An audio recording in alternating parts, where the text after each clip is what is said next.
Good morning, Dalhousie, and welcome to your Tuesday team assembly. Firstly, I wanted to say thank you very much for all of you that have been engaging with your online learning. The quality and quantity of the work is to a really high standard, so please keep up the good work. You've been doing really well.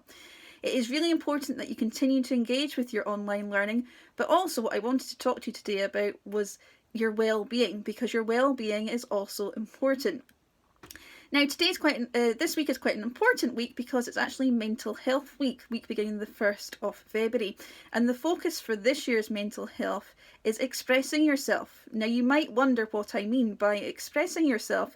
Well, actually, it's just about a way of you being able to acknowledge your feelings and emotions in a way that makes you feel good. And that could be using things like art, drama, music, or writing. Now, if you're struggling for ideas, I've put a link on Show My Homework with a little video that just shows some other young people showing different ways how they've managed to express themselves, and it could be through sport, it could be through music, that sort of thing. However, there are other things you can think about. So, for example, if you're a really good musician, then you might either create your own piece of music or maybe learn a piece of music from a band that you really like. If you are a keen artist, you might like to draw or paint and kind of get lost in that process of drawing and painting and find that that's a good way to relax.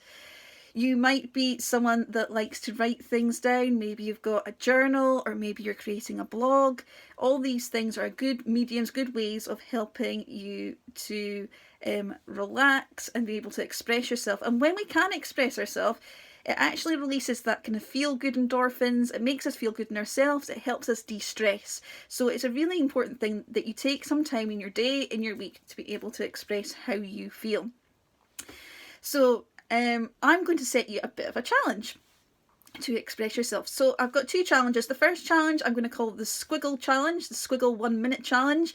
And I've put a link on Show My Homework, and all you need is a piece of paper and some pens, and all the information's there. And if you do the challenge and you've got to do it in 1 minute, then maybe challenge somebody else in your household to do the same task, and you can show me and Show My Homework, which would be great. And the second challenge is I want you to create an origami duck. So I put the instructions in Show My Homework, and in true style, here's one I made earlier.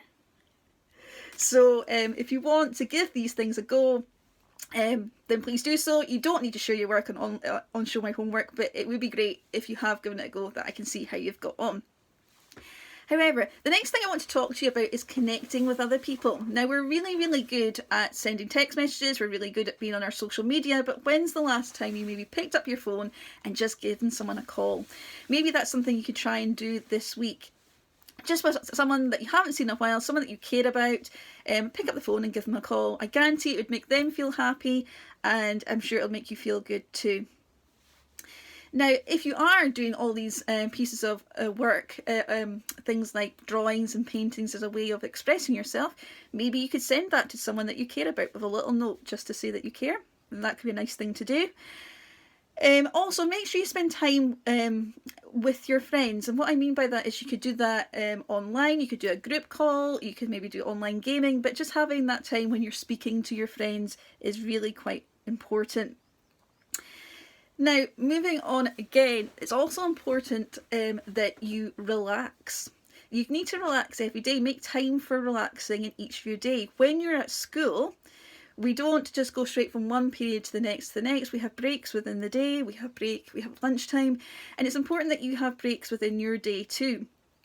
Go make a cup of tea, go for a little walk, try and break up your day so you're not working all the time. So make a point of doing that. It's also important that because a lot of our online learning is on computers or it's on your phone, we can spend a lot of time on technology, and it's important to step back from that just a little bit and try and do other activities. So in lockdown, I took up the hobby of doing more baking. I am not a very good baker, but I've given it a go. And again, it's released that feel-good endorphins. It makes me happy. Sometimes I'm successful, sometimes not so much. Maybe you've taken baking up too, or maybe you have another hobby. But it is important to have different hobbies in there. Go for long walks, read books. It's really important to try and get ourselves away from that blue screen. Now, it might be that you're a bit of a film buff and you enjoy a good box set, and that, again, that's a great way to relax. You know, are you taking recommendations from your friends, or is it a box set that you really, really know and that you know all the episodes so well that you could probably star in that program? Maybe you do. Maybe you like podcasts. Maybe you like a particular author. Maybe you enjoy reading different types of books. So again, have a bit of variety there, but have time to relax. The last thing I want you to think about is reflection and reflect. You've been building all these different skills over the various lockdowns that most people don't learn until they're much older. You've been learning how to manage your own workload, you've been learning good time management, maybe new ICT skills, so you should be really proud of all that you've achieved. You're also making sacrifices to help some of the more vulnerable people in our society. And now this has been seen and this has been really appreciated. This too will pass, so we can do this, stay calm, and we can only do it one step at a time, but you should be really proud of all that you have achieved. Now, thank you for listening to me today. Dalhousie, remember to be creative, connect with one another, relax, and reflect. Take care, and I'll see you soon.